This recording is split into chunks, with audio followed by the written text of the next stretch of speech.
বাংলাদেশ বাংলাদেশ বাংলাদেশ বাংলাদেশ বাংলাদেশ কিন্তু ইতিমধ্যে পাকিস্তানকে 2টা টেস্ট সিরিজ হারিয়ে দিয়েছে। এটা একমাত্র বাংলাদেশের জয়, যে বহির্বিশ্বে গিয়ে এবং কি শক্তিধর পাকিস্তানের বিরুদ্ধে বাংলাদেশ জয় করাটার আমি সাধুবাদ জানাই। বাংলাদেশ ক্রিকেট বোর্ড এবং কি বাংলাদেশের যে ক্রিকেট বোর্ডের প্রেসিডিয়াম সদস্য আছে তারা অবশ্যই তাদেরকেও কৃতিত্ব আমি জানাতে চাই। এবং কি চন্ডিকা হাতুড়ি সিংহে তার মাথাও যে বুদ্ধি আছে সেটাও অস্বীকার করার মতো কোনোই নাই। বাংলাদেশ যেহেতু কিছুদিনের আগেও একটা সরকার পতনের যে সরকারের বিষয়ে যে এগুলা একটু অস্থিতিশীল ছিল বাংলাদেশ, কিন্তু এই প্রভাবটা কিন্তু বাংলাদেশ ক্রিকেট বোর্ডে পড়ে নাই। আমি উপরে মহলে যেগুলা লোক আছে বাংলাদেশ ক্রিকেট বোর্ডের তাদেরকে আহ্বান জানাচ্ছি, আপনারা বাংলাদেশ ক্রিকেট বোর্ডের যেগুলা খেলোয়াড় আছে তাদেরকে আপনারা ভুল বুঝবেন না, তাদেরকে একটু আপনার ফেসিলিটি দেন, একটু সময় দেন, তারাও কিছু করে দেখাবে ইনশাল্লাহ।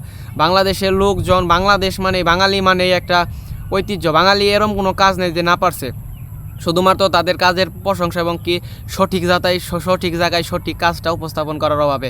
তবে দেখিয়ে দিব বাংলাদেশের ক্রিকেটার যেগুলো এখন পরবর্তী মিশন হচ্ছে ইন্ডিয়ার বিরুদ্ধে যে T20 ম্যাচের যে স্কোয়াড ঘোষণা সেটা অবশ্য ভালো আছে। মাহমুদুল্লাহ রিয়াদও দলে আছে, তার হয়তো বা একটু বয়স হলেও কী হয়েছে, তার ফিটনেস মোটামুটি ভালোই আছে, তাকে দিয়ে খেলানো দরকার। এবং কি বাংলাদেশের যে পেস ইউনিটের 2 তারকা তাসকিন আহমেদ এবং সাকিব আল হাসান অলরেডি বাংলাদেশের সাথে যেগুলো পাকিস্তানের যে খেলাটা খেললো সে কিন্তু খেলা খেলে বাংলাদেশে ফিরে নাই, হয়তোবা তার একটি রাজনীতিক একটু প্রভাব তার বিরুদ্ধে আছে, সেটা দেখার বিষয়, সরকারের দেখার বিষয়, এটা আমাদের কথা না বলাই উচিত।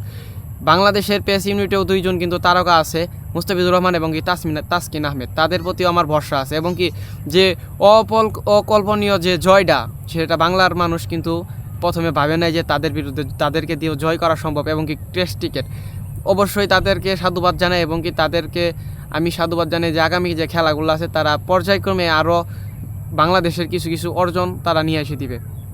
ধন্যবাদ এবং কি শুভেচ্ছা জানাই বাংলাদেশ টিমকে।